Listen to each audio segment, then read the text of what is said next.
বিশ্রামগঞ্জ থানার ওসি অজিত দেববর্মার নেতৃত্বে সোমবার ধ্বংস করা হয় গাঁজা বাগান। ঘটনা বিশ্রামগঞ্জ থানার অন্তর্গত সুতারমুড়া এডিসি ভিলেজে তুকতংমা ঠং খাটিগড় ধনাচুরা এবং পুরানবাড়ি এলাকায়।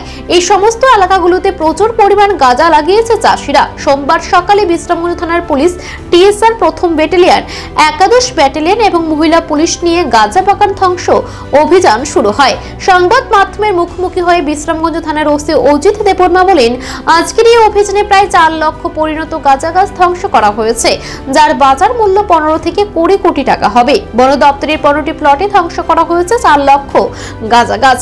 আগামী দিনেও গাঁজার বিরুদ্ধে তাদের অভিযান জারি থাকবে বলে জানিয়েছেন বিশ্রামগঞ্জ থানার ওসি অজিত দেববর্মা।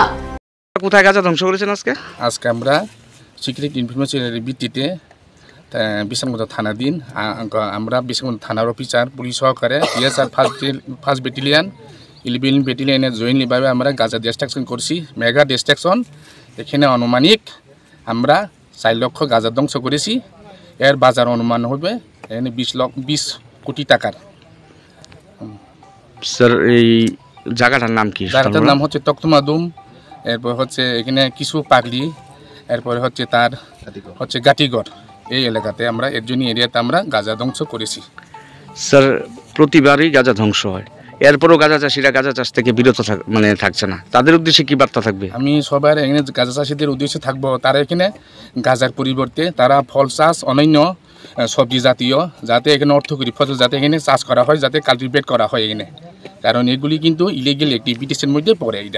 এটা কিন্তু সমাজের জন্য খুব এখানে খারাপ, ক্ষতিকর হবে ভবিষ্যতের জন্য। এরপরে কেউ যদি এই গাঁজা বাগানে কেউ যদি কালপির ইনভলভমেন্ট আসে, কেউ যদি অভিযুক্ত হয়, তাহলে তাদের বিরুদ্ধে আমরা আইনগত ব্যবস্থা নেওয়া হবে, পদক্ষেপ আমাদের তরফ থেকে। এই সবগুলো জায়গা কি স্যার বন দপ্তরের? বন দপ্তরের আন্ডারে, এটা ফরেস্ট ল্যান্ডের আন্ডারে আউটাই পড়ে।